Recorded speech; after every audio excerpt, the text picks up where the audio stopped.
마가복음 3장 7절부터 19절 말씀.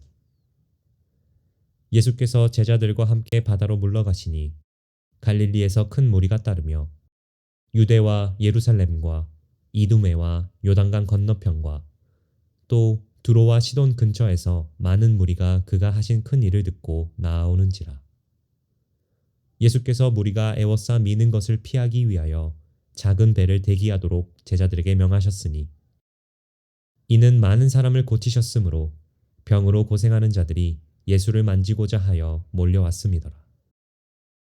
더러운 귀신들도 어느 때든지 예수를 보면 그 앞에 엎드려 부르짖어 이르되 당신은 하나님의 아들이니이다 하니 예수께서 자기를 나타내지 말라고 많이 경고하시니라. 또 산에 오르사 자기가 원하는 자들을 부르시니 나아온지라. 이에 12를 세우셨으니 이는 자기와 함께 있게 하시고 또 보내사 전도도 하며 귀신을 내쫓는 권능도 가지게 하려 하심이러라. 이 12를 세우셨으니 시몬에게는 베드로란 이름을 더하셨고 또 세베대의 아들 야고보와 야고보의 형제 요한이니 이 둘에게는 보아너게 곧 우레의 아들이란 이름을 더하셨으며 또 안드레와 빌립과 바돌로메와 마테와 도마와 알페오의 아들 야고보와 및 다데오와 가나나인 시몬이며 또 가룟 유다니 이는 예수를 판 자더라. 좋은 날입니다. 성령님께서 오늘도 여러분들의 심령 가운데 큰 은혜와 평강으로 함께하여 주시기를 주님의 이름으로 축복합니다. 오늘 저는 여러분들과 함께 마가복음 3장 7절부터 19절까지의 말씀으로 당신에게는 예수의 생명이 있습니까? 이런 제목을 가지고 은혜를 나누기로 원합니다. 지난 시간 우리는 예수님 주변에 있는 사람들의 모습을 살펴보았습니다. 바로 종교적인 형식주의 그리고 율법주의에 빠진 사람들이죠. 그들은 율법이 가르치고 있는 그 율법의 정신, 그 율법의 본질은 외면한 채로 형식과 그 껍데기에 집착한 사람들입니다. 율법은 분명히 영혼을 살리는 것, 그들을 회복하는 것이 율법의 정신이지만 그러나 그들은 안식일에 병을 고치는 것은 일을 하는 것이다 라고 하는 율법의 작구에 빠져 있었고 또 형식과 외형에 집착하는 사람들이었습니다. 바로 그것이 두 사람의 두 가지의 대조적인 그런 모습이죠. 예수님은 말씀이 육신이 되어서 이 땅 가운데 오신 분이십니다. 예수님은 율법을 폐하러 오신 분이 아니라 그 율법이 무엇인지를 분명하게 드러내고 나타내기 위해서 오신 분이라는 것이죠. 때문에 우리는 예수님을 알기 시작할 때 예수님을 통해서 율법이 무엇을 가르치는지 그 본질이 무엇인지를 깨달을 수 있습니다.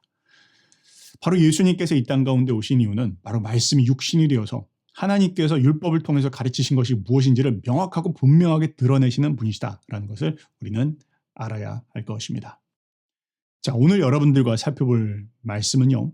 지난 시간 그토록 어리석도록 율법주의에 빠져 있고 또 율법의 작구와 외형 가운데 집착하는 그들의 모습과는 대조적인 한 무리의 사람들을 보게 됩니다. 자, 그게 누굽니까? 바로 군중들과 무리들입니다. 이 군중들과 무리들은 율법주의자들에게 있어서 철저히 외면받기도 하고 또 그들에게 무시당하고 경멸당하는 사람들이었습니다. 그들은 율법이 무엇인지 알지 못한다라고 아마 손가락질 당했을 것입니다. 자, 그런데 그런 그들이지만 적어도 그들은 내가 어디를 가면 생명을 얻을 수 있는지 누구에게로 가면 꼴을 얻을 수 있는지 정도는 분별할 수 있는 사람이더라라고 오늘 본문은 이야기를 하고 있습니다. 자, 오늘 본문으로 들어가서 성령님께서 우리 각자에게 들려주시는 주님의 음성을 들을 수 있기를 바랍니다. 한번 7절부터 12절 말씀을 제가 읽어보도록 하겠습니다. 예수께서 제자들과 함께 바다로 물러가시니 갈릴리에서 큰 무리가 따르며 유대와 예루살렘과 이두메와 요단강 건너편과 또 두로와 시돈 근처에서 많은 무리가 그가 하신 큰 일을 듣고 나오는지라. 예수께서 무리가 에워싸 미는 것을 피하기 위하여 작은 배를 대기하도록 제자들에게 명하셨으니 이는 많은 사람을 고치셨으므로 병으로 고생하는 자들이 예수를 만지고자 하여 몰려왔음이더라. 더러운 귀신들도 어느 때든지 예수를 보면 그 앞에 엎드려 부르짖어 이르되 당신은 하나님의 아들이니이다 하니 예수께서 자기를 나타내지 말라고 많이 경고하시니라. 자, 여러분 방금 전 읽었던 이 말씀과 지난주에 나타났던 그 모습을 비교하였을 때 여러분들에게는 무엇이 보이십니까? 저에게는 거대한 물줄기가 보입니다. 어떤 물줄기입니까? 진리의 양식을 얻기 위하여 나오는 영혼의 물줄기입니다. 누구에게로 가면 양식을 얻을 수 있는지, 꼴을 얻을 수 있는지를 알고 그 예수께로 나오는 거대한 물줄기와 같은 군중들과 무리들입니다. 여러분 지난 시간 말씀이 어떻게 끝났는지 기억이 나십니까? 지난 시간 말씀 6절은 이렇게 끝났습니다. 바리새인들이 나가서 곧 헤롯 당과 함께 어떻게 하여 예수를 죽일까 의논하니라. 자, 이 바리새인들, 다른 말로 이야기하면 율법 주의에 빠져 있는 사람들, 이 사람들은 예수가 누군지를 알아보지를 못합니다. 예수님은 진리이시고 그는 생명이시고 만복의 근원이신 분이십니다. 그분은 율법의 말씀을 완성하러 오신 분이시고 그분 자체가 하나님이십니다. 그런데 누구보다도 그 예수님을 먼저 알아봐야 할 자들인 바로 이 바리새인들과 또 율법에 정통한 자들은 오히려 그 예수님이 누구신지를 깨닫지 못했더라라고 이야기하고 있죠. 그것이 율법주의의 함정이고 그것이 우리 역시 빠질 수 있는 아주 위험한 그런 함정입니다. 자, 그런데 오늘 다른 종류의 사람들이 있습니다. 누구입니까? 바로 그 율법주의자들에 의해서 손가락질 당하고 경멸 당하고 무시당했던 일반 백성들과 무리들은 오히려 율법의 말씀을 그들이 정통하고 알지 못하지만 적어도 누구에게로 나가면 생명의 꼴을 얻을 수 있는지 정도는 알고 예수에게로 나오더라라는 것을 지금 고발하고 있습니다.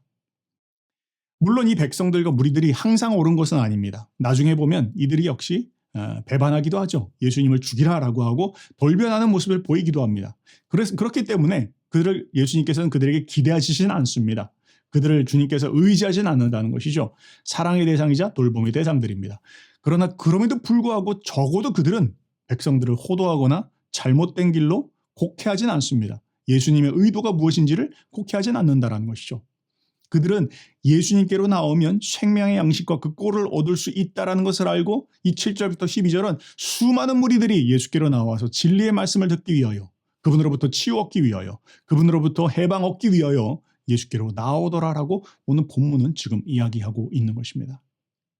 자, 이제 예수님께서는 그 자들을 고치시고 또 그들에게 해방을 주시기 위해서 애를 쓰고 계십니다.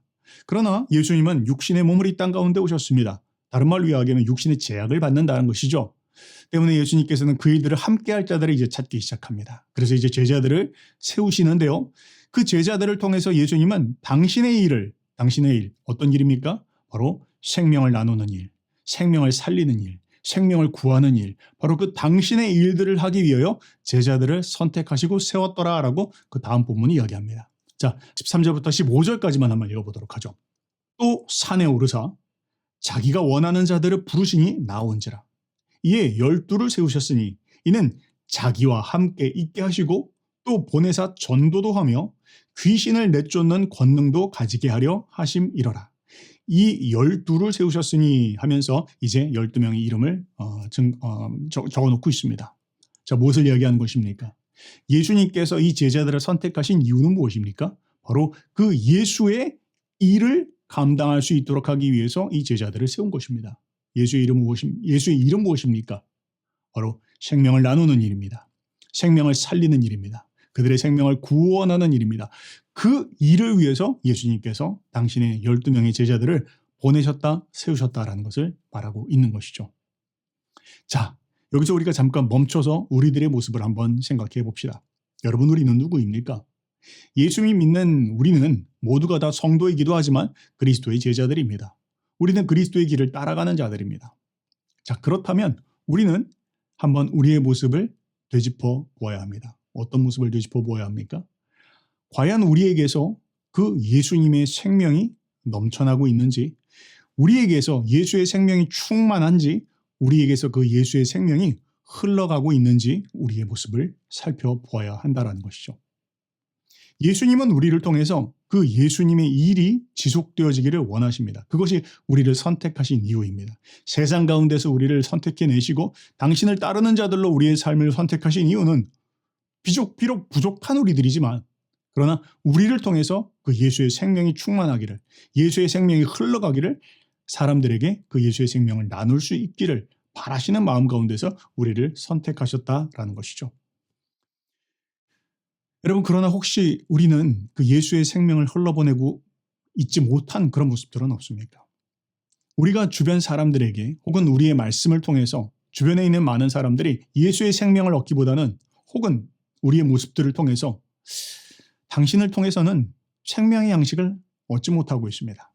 마치 당신의 말은 건빵과 같아서 어떤 생명도 그냥 빵은 빵인데 방금 막 구워낸 진정 새로운 신선한 빵이 아니고 이미 너무나 오래되었고 유통기간도 지났고 또 맛도 아무것도 나지 않는 그러한 딱딱한 빵은 아닙니까? 당신에게선 어떤 생명도 느끼지 못하고 있습니다. 혹시 이렇게 우리가 판단되어지고 있는 것은 아닙니까?